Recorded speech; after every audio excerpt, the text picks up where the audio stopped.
Guys, excited to share with you a special video with Rocket Rod. Many of you would be familiar with his days on four-wheel drive 24/7. He's a legend of the four-wheel drive industry. He's also one of the driving forces behind Wholesale Automatic Transmissions. Today we've been invited in to learn the process, how our transmissions are made, how it all works. We're also going to get an update on his 79 series that took damage in the Kimberley. Many of you would remember watching that. You'll be one of the first to see if it's survived, and our regular trip content will resume back in South Australia. Still heaps to come there, but for now, let's get to it. Thanks to the support of our partners, 4x4 Extras Wangara, JB Caravans, TC Boxes, and Petters Suspension and Brakes.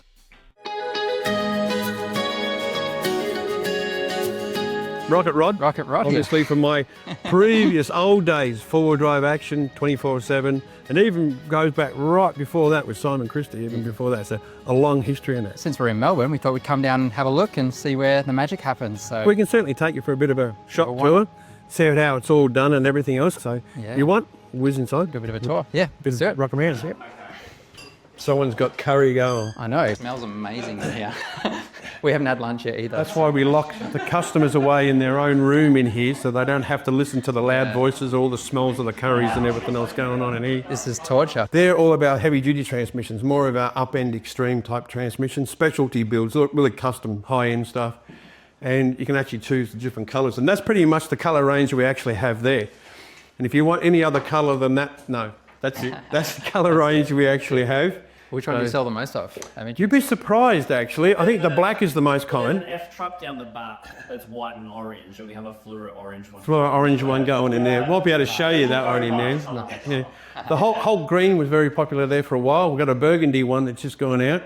And don't trust your mates to order your transmission. We have had it, and they have gone out pink on many an occasion. Okay? So if you want to order your transmission from us and you want to choose a colour, make sure you choose the colour and not your mate. Stitch up. That's it. So front office, this is where it all basically happens here. Got my sales team here. Ashley's our sales manager. And we've got Trevor, operations manager over in the corner. Between those two, really, they're the ones that run the show for the whole lot of us here.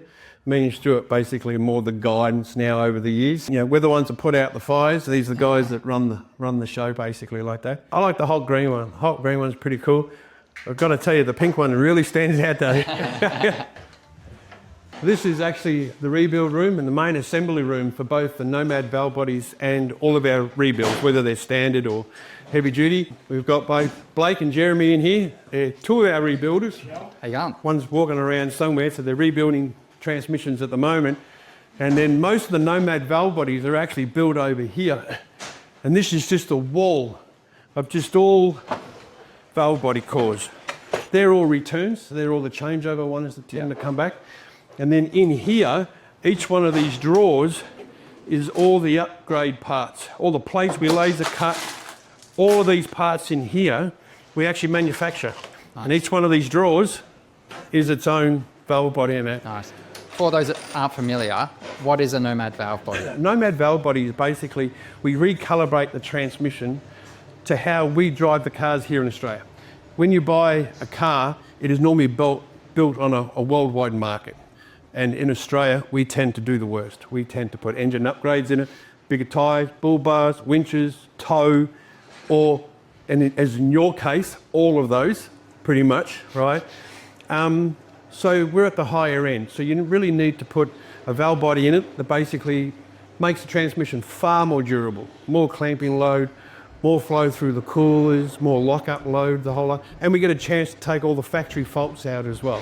You know, any known faults and lots of upgrades. In the case of the Ford Ranger, the PX model, the list is quite huge. I don't need to elaborate any of that. You're all fully aware. But the Colorado and that, it has its own problems. Hiluxes have their own problems, 200 series, you know, the whole list. So we got something for everybody, no matter what model it is. Come through. Thank you. This is actually a transmission dyno. There's all different levels of dynos, but this one's got a big giant three-phase motor in it, and we've got a big storage capacity on it as well, so we can actually load it right up. There's a hydrostatic drive on the back, so we drive it with the big three-phase motor, and we've got a hydrostatic drive at the back that just adds load to it, so we can actually load it all up. And we can go through all the gears. It's electronic.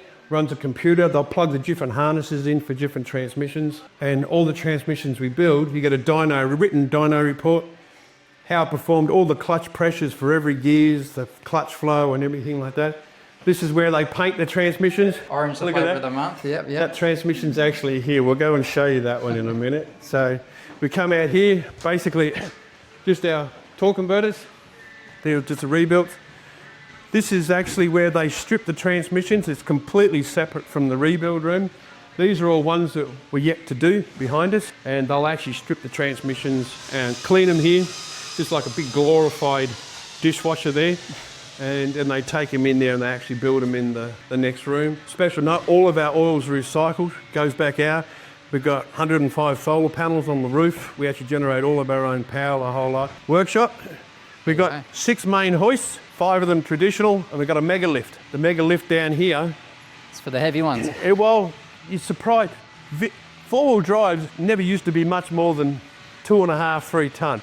Now, with stretchers and 6-wheelers and all sorts of things, commonly, even a 4-tonne hoist will struggle with some of them. You know. So we've got the mega lift. She'll actually lift 22 tonnes. Oh.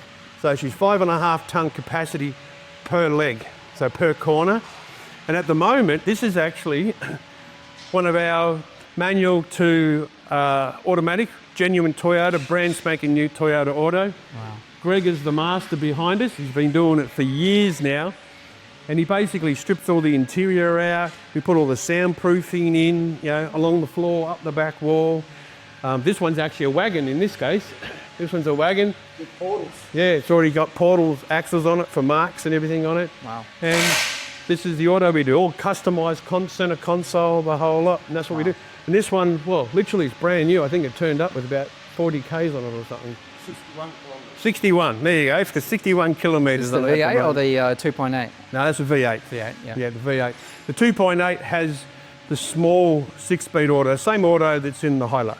Basically, same engine in the auto that's in the Hilux. And eventually we think that they're going to actually put a, what do they call it? A low-powered hybrid in it. Yeah. Basically, and just going around the room, the old TD5 Discovery. Yeah, Discovery, yep. And we're actually putting a V8 transmission in that. They've got a big problem with actually the stall of the torque converter is slipped so badly, we can actually modify them and actually put the V8 converter in with a bit of an adapter in there and update, because they have a 4HP22, we update it to a much bigger gear train in it, works really well. Obviously they're ready to put the, you know, the big orange transmission in. Very nice. Customer obviously has an orange theme with bull bar and everything else and that. Oh wow, you won't miss that.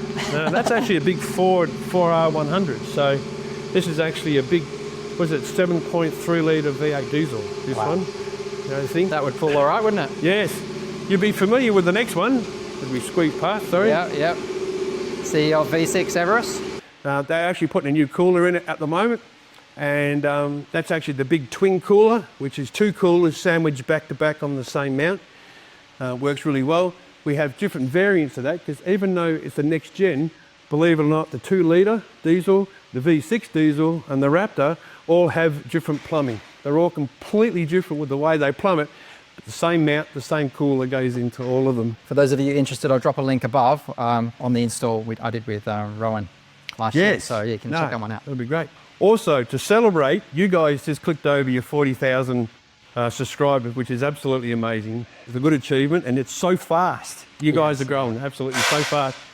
So we would like to actually give your viewers a chance, a 5% discount code. I'm sure you're going to drop it in the link somewhere below. And it's not just for the Ford Ranger or next gen stuff. Colorado, Hilux, 200 series, Nissan Y62, doesn't matter what it is. With this discount code, you can buy any of our goods. And if we've got a free freight, or if we've got a special on, you get an extra 5% off. Oh wow. So don't share it with your friend, just you. All right? Well, that's a pretty good offer. All right. Yeah, I'll chuck the details below. Awesome. Thanks, Rod. No worries. Nissan Y62. I think it's in for a cooler as well. Cooler bypass, deep cast aluminium pan. We'll go up and we'll have a look at some of those products individually in that. But you can see what's going on up there. That's actually just the cooler assembly area. So we'll go up and take a look. Oh, this is perfect timing, Liam. Yeah, he's planned this, I'm sure. Oh wow, there you go. This is Liam. Liam's actually in charge of our cooler production here, and all this entire area is where we actually store all the mounts, all the coolers and everything. And he's making a series of what I should know, Colorado. So these are all Colorado coolers. And as you can tell, they're all got their own purpose-built mount on there. Colorados are a single cooler. The reason why we do a single cooler in a Colorado is because we get to keep the original cooler. As with the Ford Ranger, you've got to take the heat exchange out, you've got to make up for it, so twin cooler. That's how it works. You know what I mean? So he'll be making all of these. These are all the cooler cores. And believe it or not, there's about another 8,000 of them over there. We go through about 15,000 cooler cores a year. That's how many. We don't just make them for ourselves. We actually make all the big Mercedes coolers, Repco spares box, which are all branded under the 4x4 Drive Tech brand and everything like that. So we actually do them for different manufacturers, which is pretty cool. This gives you an idea. These are all the different mounts that we do, and they're all in together. We've even got some of, this is still, that's actually the, this one's a dual one. So this one's actually the Ford Ranger PX model, where they actually don't get one cooler, they get two mounts. Two, wow. Yeah, so the PX gets two mounts with one cooler on each. Wow. And that's because we sandwich it behind the intercooler, so it has no effect on the intercooler and everything. Yeah. And we even lower it down, so it actually has no effect on the radiator as well. All the air from the top stream of the grill goes straight over the top of the intercooler, our coolers, and goes straight into the radiator, so it doesn't miss out. We get all the mounts. We normally get about 2 pallet loads a day of just cooler mounts being all done. They're all laser cut, they're all zinc plated, and then they're Manning's coat over the top. We don't do it the cheap way, which is just with stainless steel. One, you shouldn't be using stainless steel in a car. You mentioned you shouldn't use stainless in a car. Maybe for anyone that doesn't know. It's called the tri-metal effect, where you shouldn't put 3 different metals together, all right? And particularly if one of them is aluminium, all right? Because there's a vast difference in material between stainless steel, metal and aluminium, and it creates corrosion. So you never do that. Now the car has obviously got aluminium in it, it's also got a lot of steel in it. One thing you don't see in a car, that is stainless steel. And they do it for a reason, because it creates corrosion. So we have to use, there's already 2 metals in the car, I've got to stay with them. The cooler's already aluminium, so we've got to make sure that the mounts are actually made out of steel. Doesn't induce corrosion at all. You know what I mean? In older model cars, it was really bad. If you ever had a Ford, a lot of the brass radiators used to actually corrode out and they bleed through, and all the automatic transmission oil would end up in the engine, and the engine water would end up exactly the same thing. They introduced brass, all right? You can't do 3 metals. You have to do 2, unless one of them is absolutely insulated from the other 2. But with all the water, and it's because of the electrolysis and water coming up, and you can't avoid it, because we're not talking about going through river crossing, just going down a rainy road, all the water coming off the cars and that in front of it, it's adding all the water, and electrolysis creates corrosion. Stainless steel is a bad thing. My office, that's the brains trust in there. Brains room, yeah. Go in there.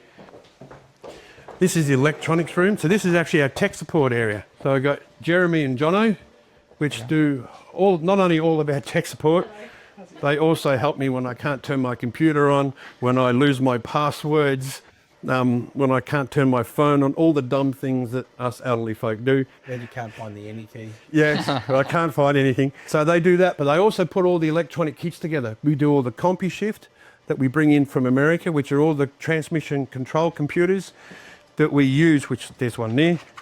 We actually use these to control the transmission when we're doing a conversion from manual to auto or similar. Someone might be doing an engine conversion, but they still want to keep the old auto. You need a computer. They do all the harnesses, the wiring, the lockup kits. They're all here as well. Lockup kit, so this is how a lockup kit goes out. So this is actually one of the new ones that is all fully electronic. You can actually run it via an app on your phone. It's all Bluetooth. Lockup kit is normally to help control heat and also engine braking. So you can use it 2 different ways. Back in late 1990s, we were building them just for people wanting to get 100% engine braking off-road in first gear, both high and mostly in low range, right? That sort of evolved to people then using them on the road when they were actually towing. They could manually turn the lockup kit on and control when the lockup, and the fuel saving was huge, like, especially if you had a 200 series, the fuel saving was north of 6 litres per 100. It was absolutely huge, right? Other models are a little bit less. 100 series had it, and they all have a variant of that. With the 200 series, I'd say is probably the worst when it comes to a literage. And if you ever owned a 200 series, you know. Now we got the full automatic version, and this one's basically dust resistant, shock resistant, water resistant. You can drown this in the Nolans up in the middle of the Cape and that. If you get your car out and get it started again, the lock-up kit will fire straight back up and work. Our version of what you do. Ah, there you go. Besides domestic got on the floor at the moment, but this is actually our studio. I'll turn all the lights on actually. This is our studio that we got here, and we film for both Wholesale Automatics and HDM Electronics for California and that. We've got a couple of different cameras. This is the big show-off one, all deadened and everything. That sign turns around and it's got the HDM logo on the other side. And that. We don't get to do it so much, because I've been so busy doing stuff, but we need to get back into it. I'd love to have something like that. That'd be amazing. So Sure, if you ever want to use it, come back here. So these are mostly the parts that the rebuild room uses. But part of that is a lot of parts that we manufacture, such as the engine plates, all the spare parts, all the cast aluminium pans. We've got a multitude of different adapter kits that we made. We've got the new Cummins 6BT kit to 4L80E. We've got the rear Cummins one. This is a new product. We actually just brought that out. That's a Nissan Patrol transfer case gear. We also do some of the billet flex plates now. That's for a Cummins. We used to use the old flat metal plates. This is all CNC machined, a whole lot. And we do various flex plates for all different models, and we've even got new TD42 billet ones, and the list sort of goes on and on with all the parts that we do. To build a lot of these things, the big sprint cars and race and bits and pieces up there. There's actually a bit of a wall of fame over there, and that's actually, I shall bring you over here for a second. A lot of people would not know, right? But a lot of these speedway cars and that was actually how Wholesale Automatic started. We actually started from this. It was a motorsport. It was actually, Wholesale Automatics was actually started as a hobby. And it was a hobby that just vastly got out of control.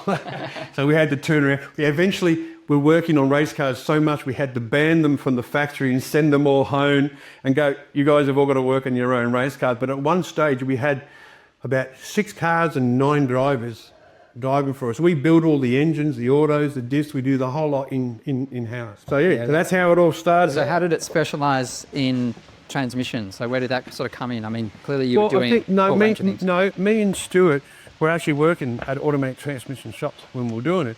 And that was a hobby. We'd do motor racing and everything on the side and that. And we got a place to do the motor racing. And then we started doing a few autos from it. And then from there, we ended up doing more autos and race cars, and all of a sudden it become a whole company called Wholesale Automatics, and it's been that way. 33 years now, we've been together, doing all that. So here's for at least another 30. Obviously, a lot of people would know you through forward driving and seeing you on YouTube and what have you. So where did the hobby for forward driving come in? I've always been into forward driving. My first car, my second car I ever owned was actually an old FJ40, right? 3-speed, petrol, wasn't even a diesel. And it was an old one, and that was back so long ago. You could get away with taking the roof, the panels, drop the window down and drive it around as a Jeep, right? That's how old I am. That's how far back it goes, right? And I've always had four-wheel drives in the family and that. Like, I go home now and all of our cars are just four-wheel drive. Now the 79 series, she's actually, and Stuart's, both his Triton that he normally gets seen in is here, and also his new, his GU Patrol. Yep. All the ones you used to seeing us on the film with, they're all actually at the front at the moment. So I know you've done some work on your 79, like you've had to do some work. We've actually had to rebuild the whole thing after hitting a big washout up in the Kimberley that actually bent the chassis. Actually across the canopy on the bottom of it. Bent the chassis, bent the front diff, steering, and we ended up putting new brakes, suspension in, doing the whole new canopy, straightening the chassis, putting strengthening plates in. Then we noticed that the engine compression was way out of whack. Just goes to pay. Don't drive so close to the people in front with dust and everything on those roads. Absolutely destroyed my engine. Sounds expensive. And more development work that we're doing on it as well and that. But she's on the road and I'm actually driving her home tonight. So this is all basically dispatch. These are all the orders going out. And these are, we're talking about the Nomad valve bodies. Every single one of these is a Nomad valve body going out. And these are all the transmissions going out. They're all ready to be shipped. And the blue one, burgundy one down there, the whole lot. But that's basically in a nutshell. Awesome. We appreciate the tour, and I'm sure a lot of our viewers will as well, because, you know, before we started chatting, my knowledge of transmissions is probably very limited.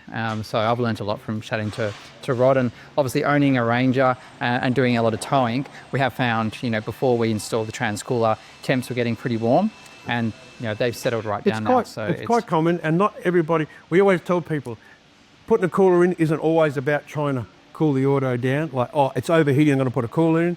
No, you put a cooler in, it makes all the rubber seals just last so much longer. It just makes the transmission, the durability, just the reliability of that transmission, it'll last for years longer if you just put a cooler on it. Not necessarily, oh, I'm having trouble with overheating. Yeah, sure, obviously it helps fix that. Yeah. But just putting a cooler on, it just make your transmission last forever. But look, this go. is a 79 series. So if everybody's wondering where it's actually been, it's out on the road. It's actually put back together. It's ready to hit the tracks again. And I'm absolutely delighted with it all. New engine, new suspension, new front diff, new straight chassis, all brand new canopy. From going from a rooftop tent, the old one, I've gone to a nice flash one. So the Outback Tourer, absolutely love it. What are you, 35s you're running on this? Yes. Yep. This one's actually been around Australia about 3 times now. Has it? Yep. She's racked up some going around Australia. Are you doing any trips on the horizon, or? Not yet. I'm just busy trying to, since COVID, it has been absolutely hectic. It's been really hard to keep up with. And we've got so many development programs running at once. One of them has got to do with these. Oi. That's what, I've got to tell you, out of all the things on my 79 series, that is one of my favourite. That is cool. I love that. I'm just getting so lazy that I don't even want to throw myself in and out of the car anymore. And you probably gained a bit of clearance there as well. Oh, absolutely brilliant. Now my wife can get in the car. Before she's like, oh, you're not taking your car because I can't get in there. And this is the new beast, the new V8. This is the new engine. Bit dusty, they've been doing it all up. Got the PWR intercooler on it, PWR radiator in it, Patrol Doctor airbox on it, brand new motor. I'm going to look in there to see it, but it is in there. Oh yeah, it still looks quite shiny. New battery. So, have you done much in terms of tuning or anything, or it's running pretty stock? The engine's still got the original tune that I've had it in for years, because it's been faultless. It's got a very mild turbo in it, not much, just a mild turbo. It's got a uni chip set up in it, which I love. And yeah, I've had it in there and it's remained unchanged. Even when I put the new motor in it and that, I kept that in there. The intercooler and the PWR radio, they're upgrades. I haven't had them before. So, and this is the original bull bar that you've had on for years? I've had it on for a long, long time, since the last time I was filming. And this is actually powder coated. And there's a long story with this. This is actually a prototype bull bar from Off-Road Animal. When they did it, I said, right, I want that bull bar. And they said, oh, we'll send it out. We'll get it sandblasted, zinc coated, and then we'll coat it, you know, in powder coated. I said, no, I don't want it sandblasted or anything. I want you to clear powder coat it. And they said, but Rod, it's still got pen marks from where we had to, see all that little pen marks on it, right? Yeah. For where we had to trim and everything, because it was a development bar and it had little bits of surface rust on it. I said, powder coat over the lot. And they said, what? I said, because I really wanted the rugged look type of thing. I said, yeah, powder coat over the rust. I want it to look like that. That is cool. Yeah, it's smooth, so it's... Yeah. So trust me, everybody else's off-road animal bar looks a hell of a lot better than mine because they finish them properly. I just wanted a real rogue bar. You want to say? I wanted a bar that was just in keeping with the rest of the car, because the rest of the car's got bumps and scrapes and knocks all over the whole thing. That's cool. It's like, nah, let's do it this way. I tell you what, some of you viewers would even be able to pick where I actually put some of these dents in. They've been there for a while. And I'm a big believer in that, is that the battle scars all tell a story. Don't remove your battle scars. I'm going to put my side rails back on. We had to modify them because I put the steps on. So we're going to bring them down and pop them in there. It's still got the original leaf springs on the back. Those leaf springs on the back are actually now, what is she? She's a 2013. So she's 12 years old, those leaf springs. Yeah, wow. And they're still doing fine, and I've given them a hell of a long, but I think they've relaxed a little bit now, so I might go and get them refreshened. Yeah. But that's all I'm going to do. Airbags? No. No, I didn't want airbags. I just wanted to stay on the springs. I get so much weight on one corner I really felt safer under a leaf. Yeah. You know, with a leaf on it.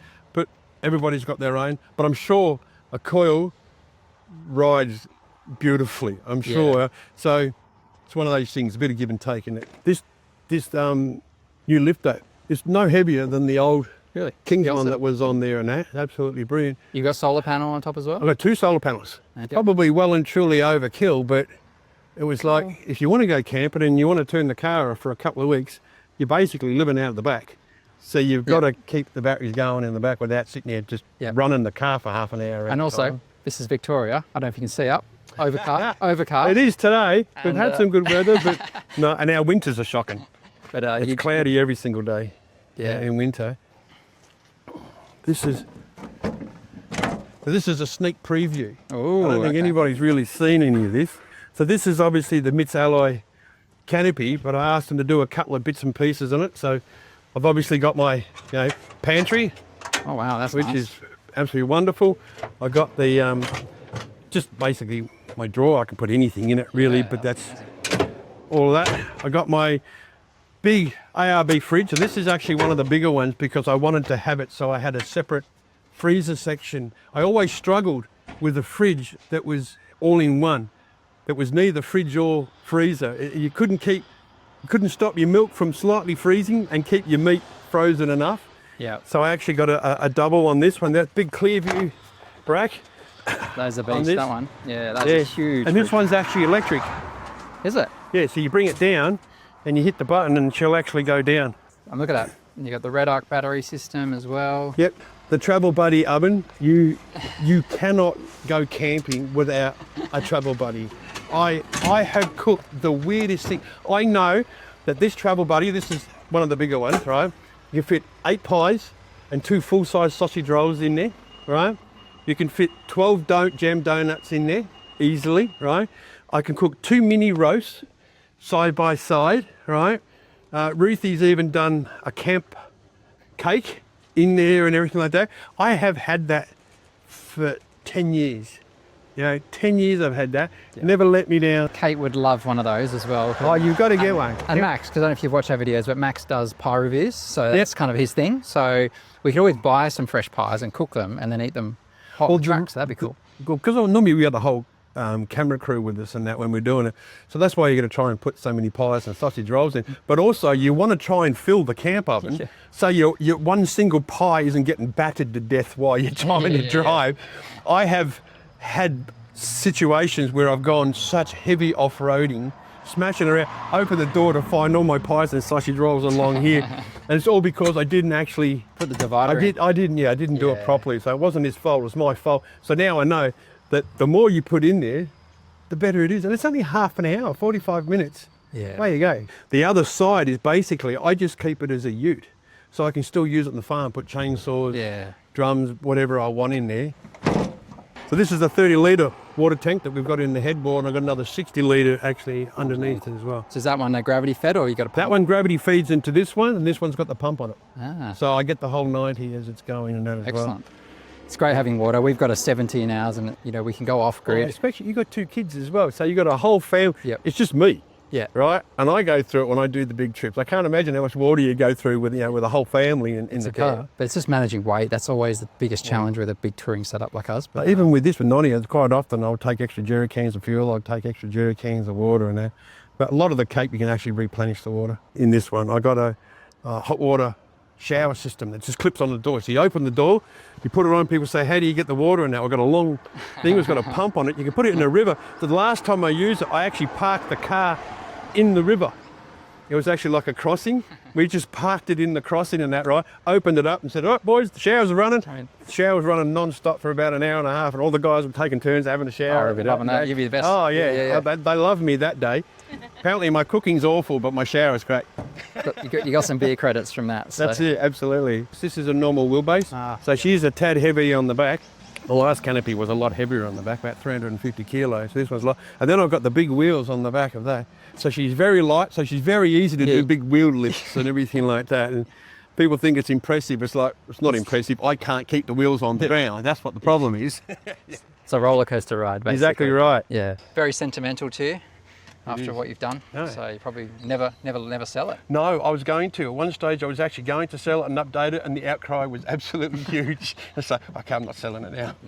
No, you can't. It's synonymous with you, isn't it? Oh, I So, love it. yeah. I absolutely love it. This will be one of these things that stays in the family forever now. Well, thank you for taking us in No, your shop absolute today, and pleasure. showing us around. Thank you for It's coming. Really enjoyable. And I'm glad to see the cooler's working really well in your car. it's been good. Yeah. And a little bit jealous because you guys are off and around Australia. Once again, congratulations on the 40,000 followers. Thank you. No, And, it's been good fun, and yeah, I guess we've got a lot of Australia to still to come, which is exciting. Thanks again, No, mate. absolute Cheers. pleasure. Thank you. Before they realised that there was no audio. Second day, we were close to one of the beaches, so we went out and had to reenact Oh, that would suck. the voices. We actually sort of reenacted what we were doing, Yeah, but yeah. all they wanted was the voiceovers because they'd already filmed the part that they want. So we spent probably 2 hours just reenacting different voices of the things that we Yeah. were doing and trying. And when you brought the episode out, you wouldn't have known. You wouldn't know. You wouldn't have known. Yeah, It's I bet. amazing what smokes and mirrors can actually do. Like, it's absolutely incredible. Yeah, and then I can imagine those trips took quite a long time as well because it's a big production, right? You've got camera crews and all sorts of stuff, so you're having to make sure every car's got the right shot and you don't want to miss anything. There's an awful lot of sitting still, Yeah. waiting for the shot to happen. Yep. It's like, you know, people say, why does it take you 8 days to get up through the Cape? That's right. The filming is what slows you down. There's 6 days of it by itself. But we pulled in a camp and had to do cooking episodes.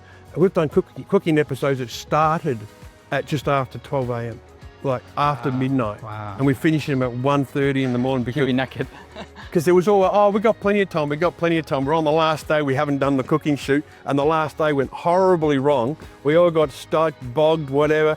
We finally get back to camp and we're doing the cooking show late at night and all hours of the night, often after a few beers. Yeah. With a very grumpy producer that wants to go to sleep and we're playing. Am I talking too fast? Or you No, guys you're are- fine. Yeah, Yeah, a bit yeah. late to tell you that now. Yeah. You never recoup your money, do you, on something like this either? Not even close. Yeah, it's not worth it. Maybe again. You guys don't have a photo album at all. You just got all these episodes on YouTube and that you can actually go back and reminisce over in many, many years to come. Rocket Rod or Rodney? What do you prefer? Oh, everybody here calls me Rodney, but when I'm out in the track, it's Rocket Rod without a doubt. You know what I mean? I got Mrs. Rocket. She's got a nickname as well, so why not? So.